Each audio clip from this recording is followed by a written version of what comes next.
नमस्कार। आज हम अन्योक्तय जो हमारा 12th चैप्टर है 10th क्लास का, उसका जो फर्स्ट श्लोक है उसके बारे में आज हम चर्चा करने वाले हैं। तो एग्जाम में जिस तरह से क्वेश्चंस आते हैं उसी तरह से आज हम स्टडी करने वाले हैं, डिस्कशन करने वाले हैं। तो चलिए शुरुआत करते हैं। तो यहाँ हमने एक फर्स्ट श्लोक लिया है। एकेन राजहंसेन या शोभा सरसो भवेत नसा बक सहस्रेन परितस तीरवासिना। तो इसमें हम श्लोक का मीनिंग समझ लेंगे, उसके बाद एक पदेन उत्तरत, फिर पूर्ण वाक्य उत्तरत, और फिर भाषिक कार्य जो ग्रामर के क्वेश्चन होते हैं, कर्ता पहचानो क्रियापद पहचानो, उसकी हम चर्चा करेंगे। तो सबसे पहले आपको ध्यान रखना है कि एग्जाम में किस तरह से पद्यांश आता है, मतलब श्लोक आता है। तो एक पद्यना में आपको 3 क्वेश्चंस दिए जाएंगे, 3 में से आपको 2 करना है। एक क्वेश्चन हाफ मार्क के लिए रहेगा। उसके बाद पूर्ण वाक्य उत्तरत, यहाँ भी 3 क्वेश्चन दिए जाएंगे, उसमें से आपको 2 ही करना है। केवलम प्रश्न 2 है, मतलब केवल 2 ही करना है। तो एक क्वेश्चन 1 मार्क के लिए। उसके बाद जो भाषिक कार्य का क्वेश्चन है, वो वहां भी आपको 3 ही क्वेश्चन दिए जाएंगे, 3 में से आपको 2 करना है। एक क्वेश्चन 1 मार्क के लिए। तो ऐसा पूरा जो क्वेश्चन होता है, मतलब ये जो पद्यांश होता है, वो 5 मार्क के लिए रहता है। तो एक राजहंस ने, एक राजहंस से क्या होता है? या शोभा सरसो भवित, जो शोभा, जो सुंदरता, सरसा मतलब तालाब, जो सुंदरता तालाब की भवित होती है, नसा बक सहस्रेन, वो हजारों बगुले से नहीं होती। सा सा मतलब वह शोभा, वह सुंदरता हजारों बगुले से नहीं होती। परतः तीरवासिना, जो परित मतलब चारों ओर, तालाब के चारों ओर, तीरवासिना मतलब किनारों पर रहने वाले, तालाब के किनारों पर चारों ओर रहने वाले उन हजारों बगुलों से नहीं होती, मतलब वो सुंदरता नहीं होती है। तो इसका मतलब क्या है कि राजहंस का जैसे महत्व है, उसी तरह से इसका मैसेज यही है कि उसी तरह से एक विद्वान से उस गांव की शोभा होती है, वो जहाँ रहता है उसकी शोभा बढ़ती है। वह हजार मूर्ख लोग रहेंगे तो भी कोई फायदा नहीं है। इस तरह से इसका मतलब है। तो चलिए अभी एक पदेन उत्तरत, तो केवलम प्रश्न दो है, तो 2 ही करना है। हमने 2 ही दिए तो 2 ही करेंगे। एकेन राजहंसेन कस्य शोभा भवती।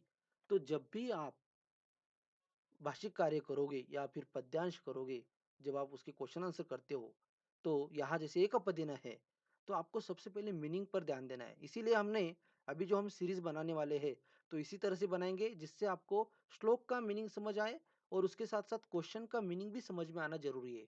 यदि क्वेश्चन का मीनिंग समझ आए तो आपका आंसर सही रहेगा। तो एक राजहंस से कस्य किसकी शोभा भवती, किसकी शोभा होती है। तो मैं चाहता हूं कि आप इस वीडियो को पॉज कीजिए और सॉल्व करके देखिए। ठीक है, क्योंकि मैं आगे आंसर भी दिखाने वाला हूँ, डिस्कस भी करने वाला हूँ। तो एक बार आप ट्राई करके देखिए। ओके, मैं अभी ऐसे मानता हूँ कि आपने सभी के आंसर सॉल्व किए होंगे। तो अभी हम इसके क्वेश्चन आंसर डिस्कस करते हैं। ठीक है, तो क्वेश्चन 1, एक एक पदेन उत्तरत। तो 1 वर्ड में आपको आंसर देना है। एकेन राजहंसेन कस्य शोभा भवती, किसकी शोभा होती है। तो कस्य मतलब किसकी। ठीक है, तो जब आप क्वेश्चन आंसर करते हो तो आपको यहाँ ध्यान रखना है कि प्रश्न बनाने वाला वर्ड कौन सा है। तो कस्य, कस्य है, और साथ साथ वो षष्ठी क्वेश्चन में, इसका मतलब है कि श्लोक में भी ऐसा शब्द ढूंढिए कि जो षष्ठी विभक्ति में होगा। और दूसरी बात, कुछ वर्ड मैच कीजिए। जैसे एकेन राजहंसेन, देखो यहाँ है, एकेन राजहंसेन है। ठीक है, बस शोभा भी शब्द है, और भवती मतलब भवेत का भवती यहाँ दिया है, मतलब यहाँ विधिलिंग है और यहाँ भवती लट लकार है। तो कौन सा शब्द मिस है? सरसह मिस है। इसका मतलब यही आंसर होगा। अभी या भी मिस है, मगर या तो सर्वनाम है, तो सर्वनाम ज्यादातर आंसर में हम नहीं लेते हैं। तो इस तरह से भी आप लॉजिक लगा सकते हो। दूसरी बात, कस्य, कस्य मतलब ये षष्ठी है, सरस ये भी षष्ठी है। अभी यहाँ विसर्ग संधि हुई है, ये विसर्ग को ओ बन चुका है। तो और मीनिंग के साथ यदि करेंगे तो और भी क्लियर हो जाएगा कि एक राजहंस से किसकी शोभा होती है। तो एक राजहंस से तालाब की सुंदरता होती है। सरस मतलब तालाब, तो इसका आंसर होगा सरस। उसके बाद, केन सरस शोभा होती, तो किससे तालाब की शोभा होती है। तो किससे होती है। तो यदि क्वेश्चन का मीनिंग समझ आता है किससे होती है, तो एकेन राजहंसेन, एक राजहंस से तालाब की शोभा होती है। तो एकेन राजहंसेन। ठीक है, तो आपको यहाँ सिर्फ एकेन नहीं लिखना है, राजहंसेन आना जरूरी है। हाँ, आप एकेन ना लिखो तो भी चलेगा, मगर वहां राजहंस शब्द आना बहुत जरूरी है। क्वेश्चन 2, पूर्ण वाक्येन उत्तरत। केन सरस शोभा न भवती, किससे तालाब की शोभा नहीं होती है। तो हमने इसीलिए पहले, सबसे पहले श्लोक का मीनिंग समझ लिया था। तो किससे तालाब की शोभा नहीं होती है। बक सहस्त्रेन, हजारों बगुले से तालाब की शोभा नहीं होती है। नेक्स्ट क्वेश्चन जो है वो सेकंड नंबर का है। तो राजहंसेन सरस का भवती, राजहंसेन तालाब की क्या होती है? तो तालाब की क्या होती है? तालाब की शोभा होती है। तो यहाँ शोभा वर्ड आना बहुत जरूरी है।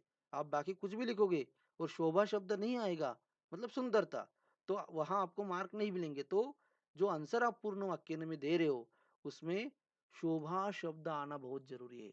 राजहंसेन सरस शोभा भवती, इस तरह से। उसके बाद क्वेश्चन नंबर 3 जो है वो है भाषिक कार्यम या निर्देशानुसार उत्तर, जिस तरह से आपको निर्देश दिए गए हैं तो उस तरह से आपको आंसर देने। तो क्वेश्चन क्या है? एकेन राजहंसेन अनयोः पदयोः विशेषण पदम किम अस्ति। तो अनयोः पदयोः, अनयोः मतलब इन दो शब्दों में, एकेन और राजहंसेन, इसका मीनिंग आपको ध्यान रखना है। अनयोः पदयोः मतलब इन दो शब्दों में, इन दो शब्द मतलब एकेन और राजहंसेन, इन दो शब्दों में विशेषण क्या है। और आपको ये क्वेश्चन एमसीक्यू नहीं रहेगा, इसी तरह से रहेगा, तो आपको आंसर थोड़ा सोच समझ कर देना है।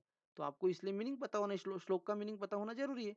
तो एकेन राजहंसेन, तो एक राजहंस से, और हमेशा ध्यान रखना है जो नंबर होते हैं वो हमेशा विशेषण का काम करते हैं, और सर्वनाम भी विशेषण का काम करते हैं बहुत बार, और जो विशेषण है वो तो विशेषण का काम करती है। मगर ये ध्यान रखना है, एक आसान तरीका है, जो नंबर होते हैं या फिर सर्वनाम होते हैं वो ज्यादातर विशेषण का काम कर लेते हैं। एकेन राजहंसेन, एक राजहंस से, तो कितने राजहंस? एक। तो उसकी विशेषता बता रहा है ना कि कितने, तो एक ही है, तो इसलिए एक हुआ उसका आंसर, क्योंकि हमें यहाँ विशेषण पद ढूंढना है, विशेष्य नहीं। ठीक है। नेक्स्ट, शोभा, विशेष्य क्या है? अभी विशेष्य है राजहंस, विशेष्य मतलब नाउन, जिसकी विशेषता बताई जा रही है वो होता है विशेष्य, वो है राजहंस। नेक्स्ट क्या है? अब ये भी 2 नंबर का है। ठीक है। शोभा इति कर्तृपद से क्रियापदम किम अस्ति। शोभा का हमें कर्तृपद, ये जो शोभा कर्तृपद है उसका क्रियापद हमें बताना है। क्रियापद का मतलब होता है एक्शन वर्ड। तो हमेशा ध्यान रखना, जो क्रियापद होता है वो 5 लकारों में चलता है। लट लकार में चलेगा तो लोट में, लुट में, लंग में, विधिलिंग में, इनमें से कोई एक चलेगा। ठीक है। तो 5 लकार का मतलब होता है जो हमें 10th क्लास के लिए 5 ही लकार है, वैसे 10 लकार है, मगर हमारे क्लास के हिसाब से मैं बोल रहा हूँ कि 5 लकारों में जो चलता है वो क्रियापद होता है। तो हम यदि हम यहाँ देखेंगे इस पूरे श्लोक में हमें बस यहाँ एक ही क्रियापद मिल रहा है। कभी कभी दो भी क्रियापद रहते हैं श्लोक में, तब क्या करें? तो तब मीनिंग पता होना चाहिए। तो मीनिंग क्या है? शोभा सरस भवित, शोभा होती है, तालाब की शोभा होती है, क्या होती है? शोभा होती है। तो भवित मतलब होने की क्रिया कौन कर रहा है? शोभा। तो इसलिए शोभा क्या है? करता है, और क्रियापद है भवित, तो शोभा का क्रियापद हुआ भवेत, तो इसलिए ये भी आंसर सही है। तो इसी तरह से आपको भाषिक कार्य हो, एक पदेन हो, अपूर्ण वाक्य आपको करना है। तो आगे भी हम चलकर ऐसे श्लोक के भाषिक कार्य सब कुछ करेंगे, एक पदेन अपूर्ण वाक्य ना। ठीक है, तो आज के लिए इतना ही, धन्यवाद।